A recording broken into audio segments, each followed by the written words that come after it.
This is the Energizing India podcast. Welcome to the Energizing India podcast. We are a program that focuses on the electric vehicle industry in India, building a voice for the industry sector. Our endeavor is to speak to decision makers, influencers, and people who will make a change in this industry to bring about a narrative on what needs to happen every year to the electric vehicle sector in India. So far, we've spoken to people from regulators, enforcement agencies, grid companies, CPOs, car companies, vehicle companies, even battery manufacturers. And today, we're speaking to a new CPO in India that has a very different mission, that is driven by passion and that is driven by change in this industry. We speak to none other than Gul PANAG and Sudhir NAYAK, CEOs, co-founders of Sunfuel Electric, a charge point operator based out of North India. Gul, Sudhir, welcome to the program. Thank you. Thank you so much for having us. Guys, you're here in West India during the hottest month. We're very proud to have you here in the Energizing India studios in our campus. Gul, I'm interested. You have had an intense career. You started as an army wala, or army brat, should I say. You went to KVs in all parts of India, the northeast, the north. Ended up even in Africa, if I'm not mistaken, as part of the Peace Corps when your father was in the army. From there, Miss India, then the Miss Universe pageant, Bollywood as an actress, and suddenly here in the EV industry. What gives in this journey? How did you get here? BRAT is actually an acronym for being relocated all the time. Nice. Something I discovered recently. And growing up, I wanted to do many things, and that didn't seem to sit well with everybody else. They said, you've got to pick one thing to do in life. And I said, no, I want to do many things.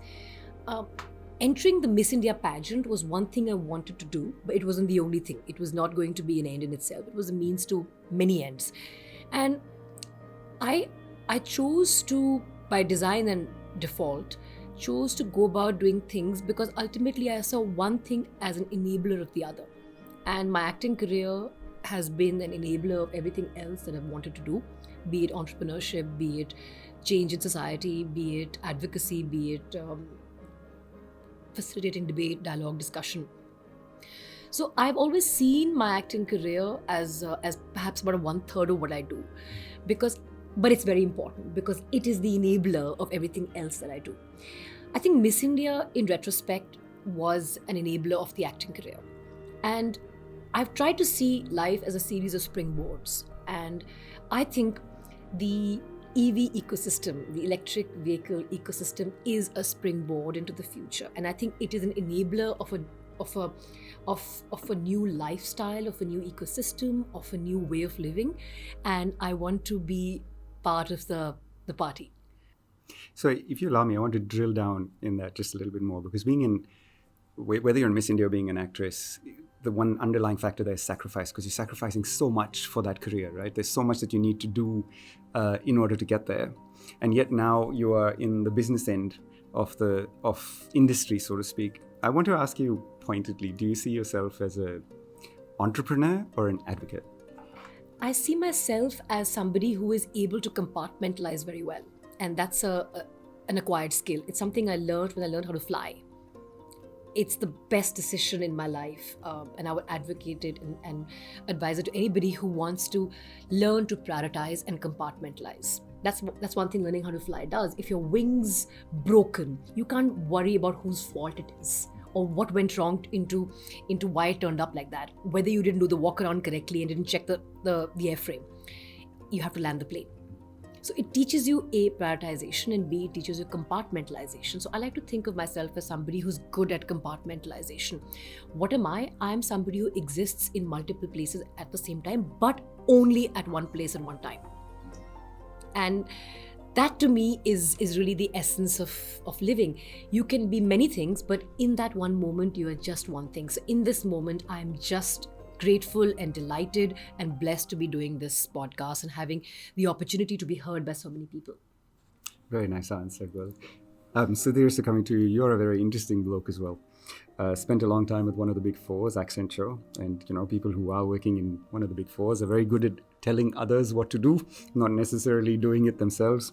And here you have chucked it all up and decided to be an entrepreneur in a country that celebrates being number 99 on the ease of doing business index globally. Clearly not an easy place to do business, and we know that on a daily basis.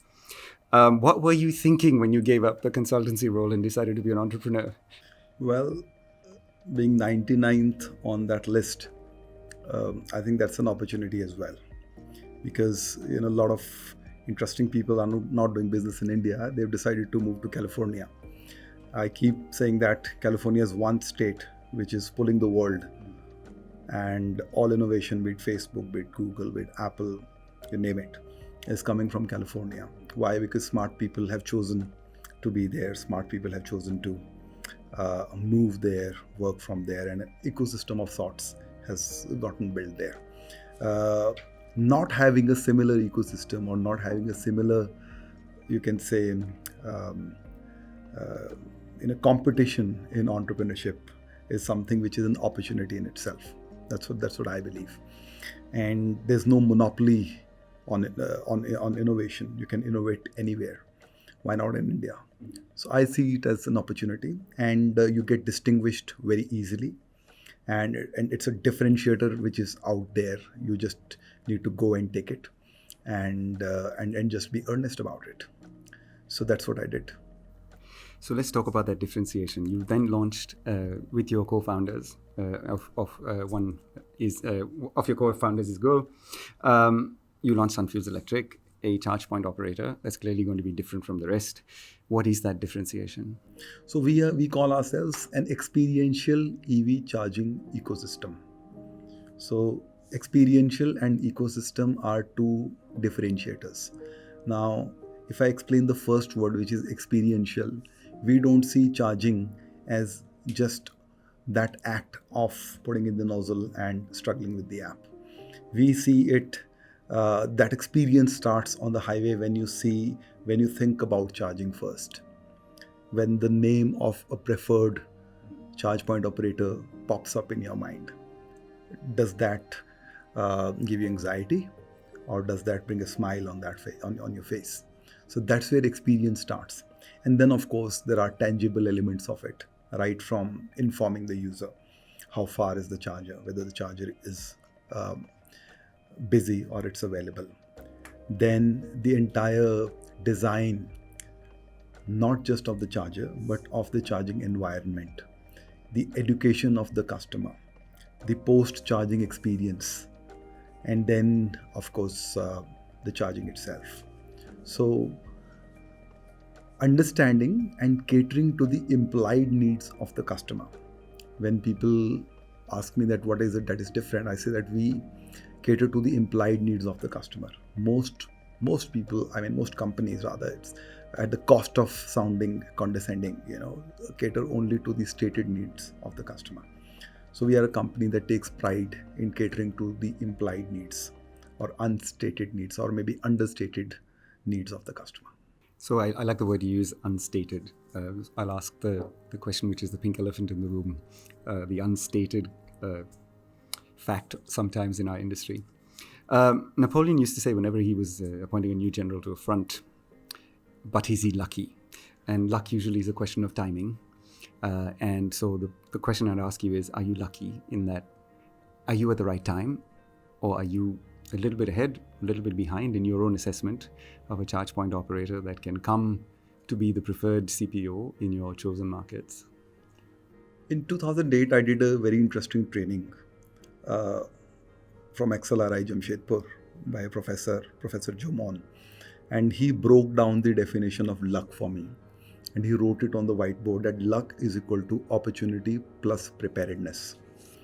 So I don't know whether I'm lucky, but I'm definitely prepared. I like that. I think we all have our own definitions of what is luck. I do want to come in for a second here. I think Sudhir has really summed it up very well. And going back as somebody who is now clearly considered an early adopter of EV, 7 years driving EV as primary vehicle of commute, I think the ability and the opportunity to behavior modify is up for grabs. The ecosystem, the experience that's able to, in addition to providing a service, is able to do behavior modification. is the one that's going to walk away with the luck. You know, till barista and cafe coffee day came around, we weren't really coffee drinkers. I mean, we're a nation of tea people. I mean, even tea didn't come to us indigenously, but we were largely tea. Whether it's summer or it's winter, tea was the preferred beverage to meet on chai peete. And then something happened, and sometime in the late 90s, there was a proliferation of coffee shops. Today, it's all about let's meet for a cup of coffee. People who don't drink coffee started drinking coffee. There was an opportunity there to change the way people think. I don't think the opportunity was there. I think the coffee companies came and did it. Here, the opportunity is up for grabs. Can we do behavior modification and hasten the adoption of EV? EV adoption is the present. It's not even the future. It has to happen at the rate at which fuel prices are going up. It's now fait accompli. I think there's going to be a domino effect of people falling over themselves trying to get electric cars, but there not being enough models, and OEMs haven't been quick enough to respond to the dynamically changing environment as a result of both COVID, the semiconductor shortage, which of course it impacts the EV industry, and rising fuel prices, including but not because of Ukraine. So I feel that we are poised, and not just we, I mean the entire CPO industry is poised at the cusp of a massive force multiplier effect. If we can, and we don't have to compete, we can all do this together. There are 30 CPOs in India, approximately 31, and we can all do this together. But we need to collectively, and you know, OEMs like yourselves, we need to collectively push for behavior modification, just the way the coffee companies came and made us coffee drinkers literally overnight. Because if we can do that, we will have achieved the goal of trying to create an enabling environment, which is EV. So you've raised I love the deep answer that you gave there, and you've raised a question in my head, and that is co-opetition. You talked about how the entire industry needs to help modify the behavior. And that's all fine in the beginning because there's not a lot of chargers on the ground and we need people to start buying cars. But as the sector matures, do you see people having multiple apps of different charge point operators, or do you see an aggregator coming on top of the charge point operators? How do you see the industry evolve over time? I'm going to let Sudhir answer that deep, but my simple proposition here is India is a massive country. We are going to have a significant number of EVs of all segments very, very, very soon. I mean, there is no other way. And I think there's room for everyone. How do you distinguish yourself from the other? How do you make yourself the preferred charging option for somebody is up to you. Is cost and quick your approach? Is it experience? Is it ecosystem? And I'm going to direct that to Sudhir now. But really, I think there is room for everyone. And will there be an aggregator who will aggregate all? I don't know. So I don't see it as an isolated, app. You can say subject of discussing an app, if for the lack of a better phrase. I see it as a holistic, experience, starting from the charger itself, the protocols OCPP and ISO 15118. Plug and charge capability where you would not need app at all. You plug in the nozzle, the car gets recognized, authentication is taken care of. Things like a small innovation that we are working on, we call it the OTC card or one-tap charging card, which enables one-tap charging and negates the need of internet at the end of the user at least. And we are also working on negating the need of internet at the end of charger as well. So it's not about the app. The experience that I am referring to is about a bunch of things, a whole lot of things. Now, in terms of how the industry adoption happens, well, you are aware of the hype curve, the industry adoption curve, the way it goes. There are going to be very many changes in the next 5 years. There'll be aggregator. There might be another aggregator. There might be a situation where app is not required at all, okay, and so on and so forth. So we need to sort of decide where we want to steer this, and how would we like to ensure that the customer gets the most value.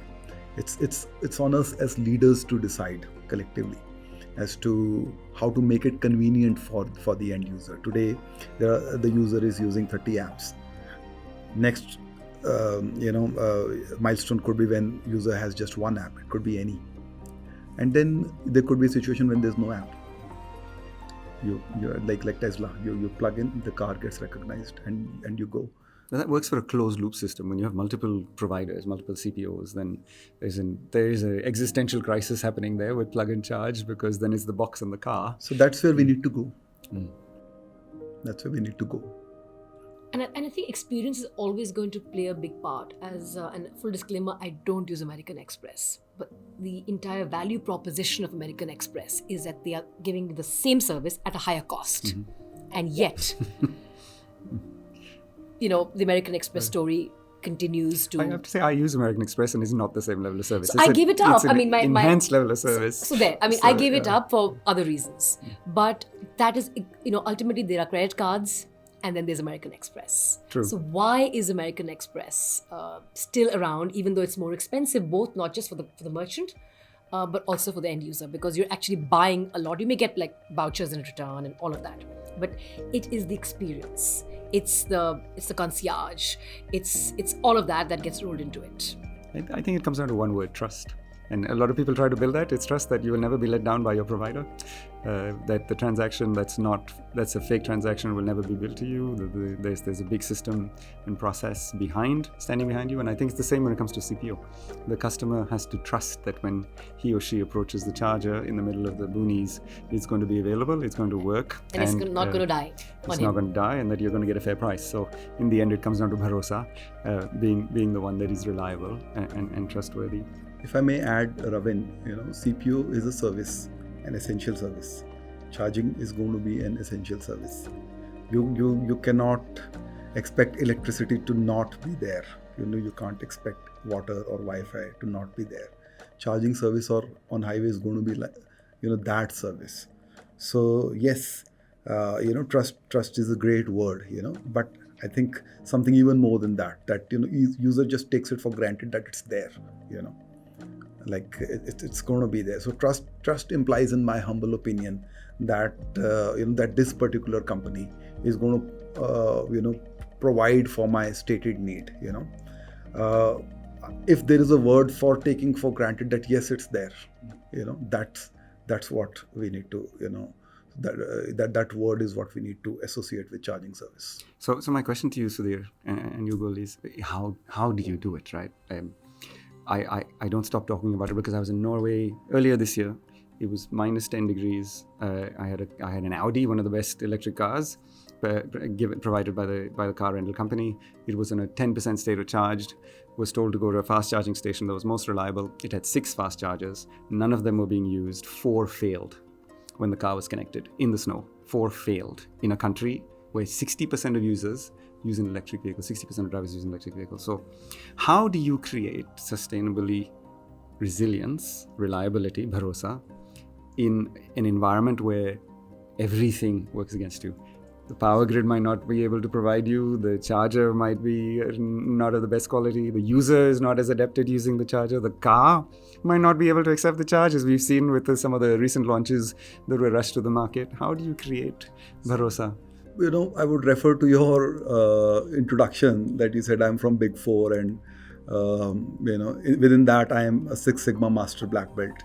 Six Sigma is a methodology that we use for problem solving: define, measure, analyze, improve, control, and even beyond that, there's a playbook of innovation that's out there.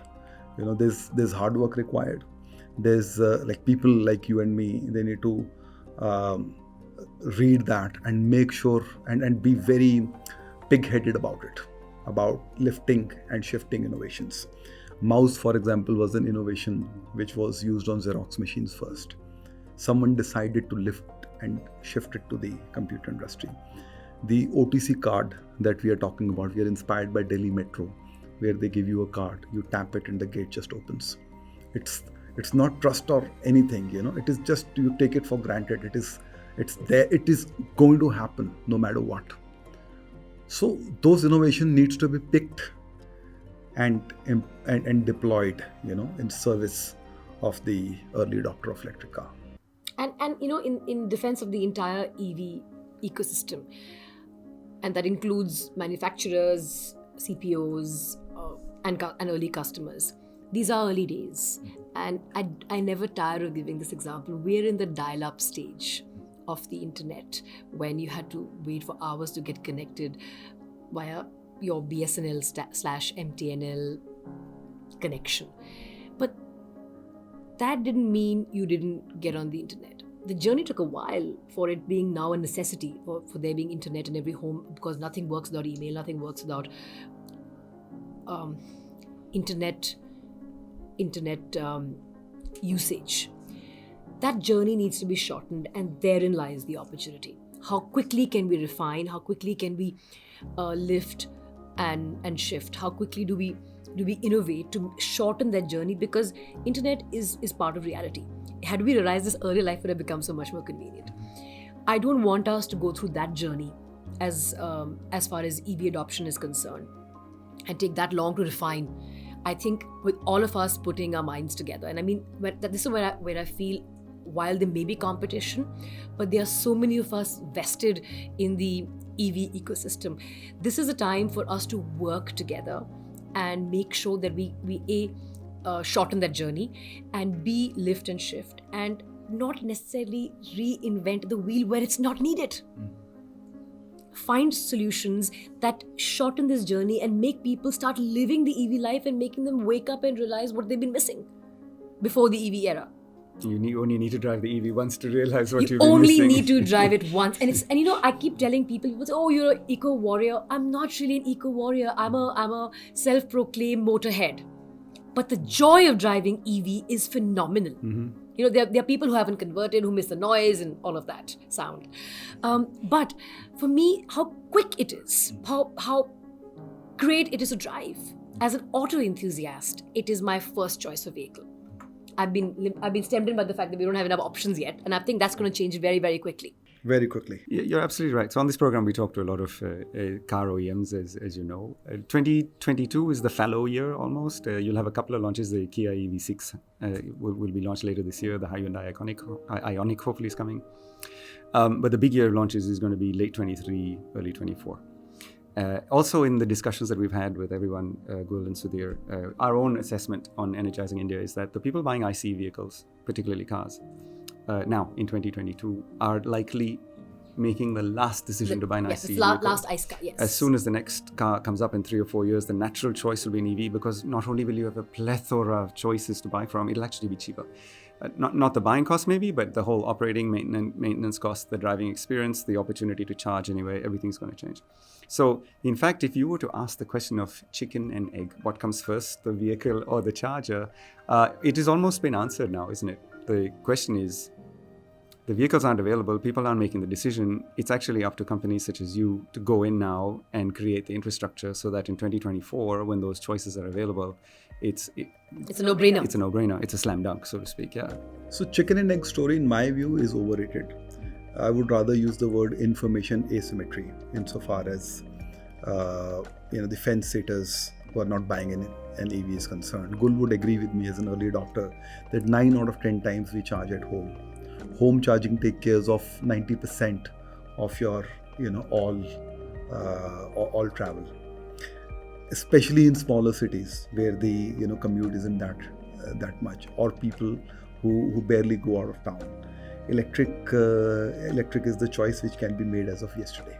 So that is one. Now, and charging infrastructure, in my view, in that sense, is very overrated. You don't really need it as much as you require it. Now it's a cryptic statement. What are some of the things that you require but you do not need? Your car breakdown service, for example, is something that you require, or your health insurance. So EV charging infrastructure is something like that. You want to see it around. You might not be using it that often. So, and in that sense, the chicken and egg conundrum, in my view, is overrated. Having said that, the other part of the conundrum has been solved elsewhere with positive sum games, with non-zero sum games. There's a company in the US, Volta Charging, which is adequately proved it to the world, that charging can be, like, charges can be put out there, and charging can be made even free for the end user. So as I was saying earlier, in case of innovation as well, it's just a question of doing the work, putting in the work. That's all. So I'm conscious you're very busy people. I have 3 questions that have been rattling around in my brain that I want to put to you. The first one is your funding journey. You're a startup. You were born during the lockdown, and you've come a long way in the 2 years since. Which direction are you going? Are you heading for an A series of a large sum? Is your out an IPO on the Nasdaq? What are your own visions and aspirations? So businesses have been built before without funding as well. And this is a hardcore infrastructure business, a brick and mortar business, where you are actually selling something, and it's not just an active users game, So, and there are very many business models, be it asset light, be it aggregating, and so on and so forth, which allow you to make a business even without that huge round of funding. Having said that, in our case, we have raised pre-seed capital thrice on convertible notes from angels, and we intend to raise a seed round in the coming year or so, and it is going to be a big seed round, and most of that capital will go towards putting in state-of-the-art charging infrastructure of our own, followed by going into the market and appointing what we have, a new term that we have come out is charge point dealer. So we are the charge point operator, and then we'll have charge point dealers, and grow asset light. I'm sure you understand what I'm trying to convey. A very good Big Four answer. I'll take it then.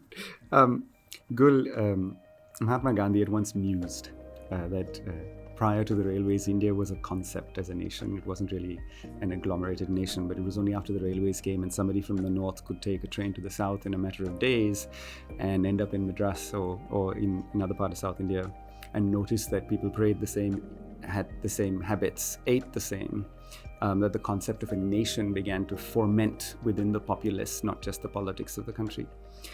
India has been a traveling nation ever since. People love to travel. People go not only just for pilgrimages, but to go and see different parts of the country. I know that you have at Sunfuel's an advocacy program on e-trails about people getting out and discovering the country, and you're putting that forward as an electric journey. Tell us a little bit about that. We are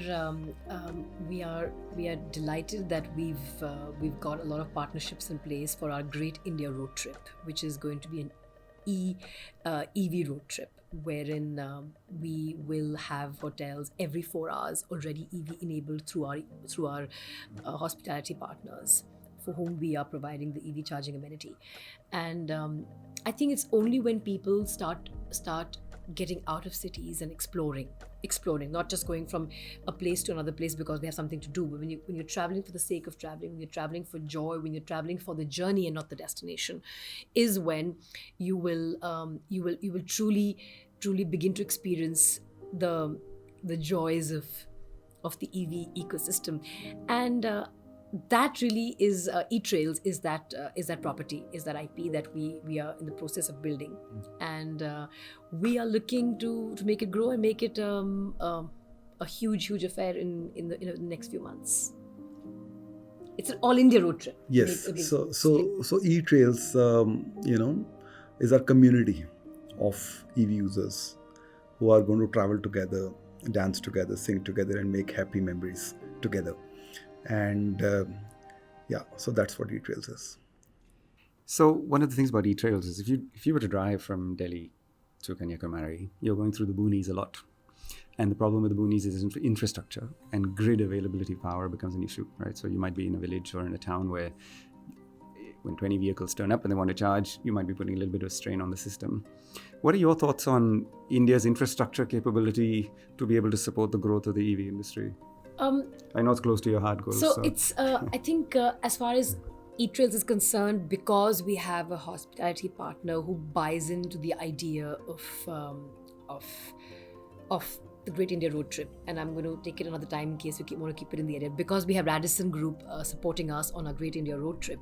We will have a hotel every 4 hours, and we are the EV charging amenity for these hotels, and the route has been mapped out keeping that in mind. Now, coming to infrastructure, I think in a country like ours, not just with EV infrastructure, with anything that you put your finger on, there's going to be a gap between what needs to be done and what can be done by the state. By the state, I mean the country, the government. And I feel the gap that needs to be bridged is usually onto us. The onus is on the non-governmental sector, it's on social entrepreneurship and on entrepreneurship. How do you bridge the gap? No matter which sector you pick up, it's just not the EV charging infrastructure. It's health, it's education, it's water. There is a huge gap between the capability of the state to do what it can do and what really needs to be done. So how do you bridge it? You bridge it by finding innovation to narrow the gap constantly. And one of the things that I'm very passionate about is pushing people to adopt solar. Solar panels are becoming cheaper day by day. Various states have different subsidy mechanisms in place. And I would urge everyone who's here, who's listening, to explore the idea of putting panels on their rooftops, on any available surface that they have, their homes, their offices, and push their local distributor to grid tie. It's the only way. I mean, India has over 310 days of constant sunlight. In some places, 365 days. There is no reason for us not to be the largest solar-powered nation in the world. And we need to get that going already. So my personal mission is to make sure I start the process of grid tying in the gated community that I live, and it's a tall task because the power is distributed by the community. So it doesn't come from the state electricity board. So I think it's really important that we do what is within our power to narrow that gap. That gap is massive. In some countries it's less. In Europe it's less. In Scandinavia it's minuscule. But in our country, given the pressure of population and the scarcity of resources available, that gap is always going to be there. And that is where social enterprise and innovation comes in. I'm going to wrap up this podcast with one final question. It's a question we ask every talent that comes on the show. And it's a frivolous question, so I apologize for the frivolous nature of the question, but it always brings out a very pointed response. And the question to both of you is this. If you had the opportunity to be Prime Minister of India for one day, just one day, and you could make any decision you wanted to help faster adoption of EVs in India, what would that decision be? Ban fossil fuel cars. It takes 1 hour maybe, that's all. I would make rooftop solar mandatory for every roof that exists in the country. Isn't that already the case? It's optional. It's not mandatory. So if various state electricity boards are very proactive, some are not. So there has to be, and it's difficult. Electricity is a really tricky one because it's regulated by different boards and different state boards in every state. Some states are very proactive. Punjab of all states is really, really proactive, and yes, God knows it needs to be. It's going through its worst power crisis. But they began grid tying rural homes 10 years ago. Maharashtra is also very proactive, but in the urban areas, there is grid tying in Maharashtra in many cities and urban sectors, but rural. And that is where the real pressure on the power grid comes.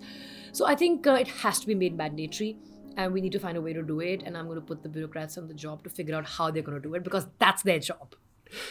So Sudhir, I'm going to come back to you on your answer, because Minister Gadkari actually did try to do that. He did come out and say 2025 and 2030. Fine. But then the ICE mafia pushed him back into his box, and he had to say, well, let's try.